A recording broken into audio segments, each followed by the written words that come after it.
श्री उमा महेश्वराभ्याम नमः। सारे सुखों दुखों का कारण इंद्रियां हैं। इंद्रियों के कारण ही हम सुख दुख का अनुभव करते हैं।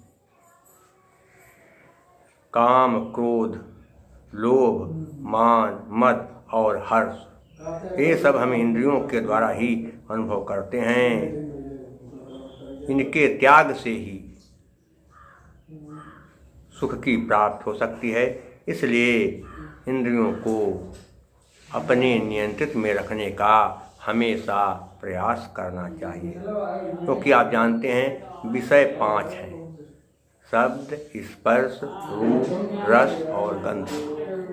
कान हमेशा चाहते हैं कि हमको मन चाही वस्तु सुनने को मिले, हमारे लोग प्रशंसा करें, हमारे लोग बड़ाई करें, और इसके अलावा कान चाहते हैं कि मधुर संगीत सुनने को मिले। ऐसी बातें कान सुनना चाहते हैं जो कानों को सुनने में अच्छा लगता है। ये केवल हमारी बात नहीं, सबकी बात है। सारे संसार के प्राणी ऐसी बातें सुनना चाहते हैं कि जो उनको सुख दें, आनंद दें, चाहे वो कोई भी बात हो, चाहे संगीत हो, चाहे प्रशंसा हो, चाहे बड़ाई हो, या कुछ भी हो। अच्छी बात अगर है, कभी विज्ञान की बातें भी कान को सुख देती हैं। तो ये सब क्या है? शब्द जो है आकाश में होता है, और आकाश और शब्द मिलकर आकाश और शब्दों ने मिलकर कान का निर्माण किया। तो कान हमेशा शब्द को से ही सुख दुख का अनुभव करते हैं। अगर कोई कटु बात सुनाई पड़ी, अप्रिय बात सुनाई पड़ी, तो दुख का अनुभव होता है। और अगर प्रिय बात सुनने को मिल जाए, मन चाही वस्तु बात सुनने को मिल जाए, कोई मधुर संगीत सुनने को मिल जाए, तो फिर कान सुख का अनुभव करते हैं। स्पर्श, वायु और स्पर्श ने मिला करके, वायु और स्पर्श ने मिल करके त्वचा का निर्माण किया। त्वचा हमेशा चाहती है कि हमको उन वस्तुओं को स्पर्श करने का सुख मिले, हमें उन वस्तुओं को छूने का अवसर मिले जिनको स्पर्श करने से, छूने से हमें आनंद की प्राप्ति होती है। और जब हम मनचाही वस्तु को स्पर्श करते हैं, उसे छूते हैं, तो हमें सुख की अनुभूति होती है। और कुछ वस्तुएं ऐसी भी होती हैं जिनको छूने से हमें बड़ा कष्ट होता है। अग्नि छू ले कोई तो बड़ा कष्ट होगा। जाड़े में सर्दी अगर आ जाए, जाड़े में कोई बर्फ के संपर्क में आ जाए, शीतलता के संपर्क में आए, तो बड़ा दुख होता है। यही नहीं, कुछ लोग क्या करते हैं, जिससे प्यार करते हैं, अपने प्रेमी प्रेमिका बच्चों से भी प्यार करते हैं, तो उनको भी स्पर्श करके उन्हें बड़ा सुख मिलता है। और सत्य को वो छूना तो दूर से देखना भी पसंद नहीं करते। तो स्पर्श में भी सुख और दुख की अनुभूति होती है। रूप, अग्नि और रूप ने मिल करके शरीर में नेत्र का निर्माण किया। नेत्र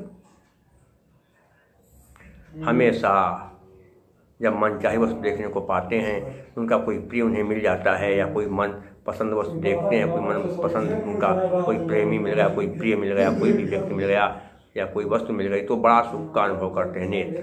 तो नेत्रों के कारण भी हम सुख दुख का अनुभव करते हैं। मन चाही वस्तु, प्रिय वस्तु देखने पर नेत्र प्रसन्न होते हैं, हम भी प्रसन्न होते हैं। और अगर कोई अप्रिय वस्तु दिखाई पड़ गई तो दुख होता है, कष्ट होता है, क्रोध आता है, क्षोभ होता है। रस,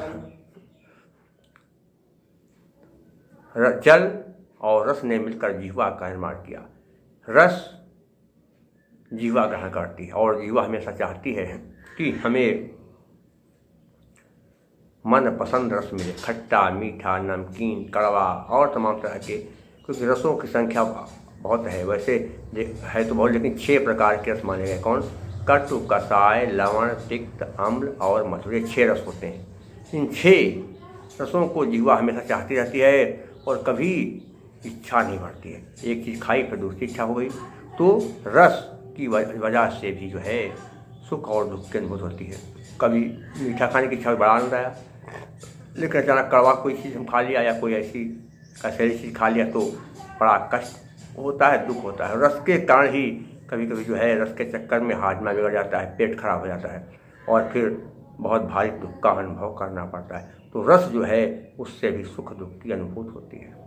अगर हम अपने जीवा पर नियंत्रण रखें, तो फिर जो है हमें इतना दुख नहीं होगा, क्योंकि जब हम व्रत रखते हैं तो क्या करते हैं, उस दिन हम ज़्यादा कुछ नहीं ग्रहण करते, और कुछ लोग तो क्या निराहार व्रत रहते हैं। और ज्येष्ठ महीने में निर्जला एकादशी होती है, उसमें तो लोग पानी तक भी नहीं पीते हैं, अपने आप पर नियंत्रण रखते हैं, और फिर है उनको एक पूर्ण की प्राप्त होती है। तो रस के द्वारा भी सुख दुख की प्राप्त होती है, क्योंकि रस जो है सब ग्रहण करना चाहते हैं, चाहे इतने आप रस ग्रहण करें, लेकिन इच्छा भय नहीं। गंध, पृथ्वी और गंध ने मिलकर नाक का निर्माण किया। नाक हमेशा अनेक प्रकार की गंधों को ग्रहण करती है।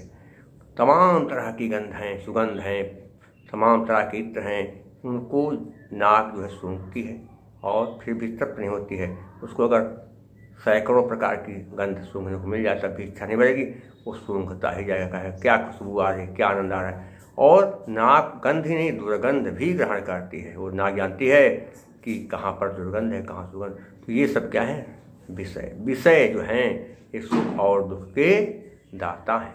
ये विषय सुख भी देते हैं और दुख भी देते हैं। तो ये पंच विषय ही सुख और दुख के कारण हैं। लेकिन पंच विषय में सुख दुख देते हैं, लेकिन यदि हम इंद्रियों पर थोड़ा सा नियंत्रण करें तो ये पंच विषय हमको ज़्यादा दुख नहीं दे पाएंगे।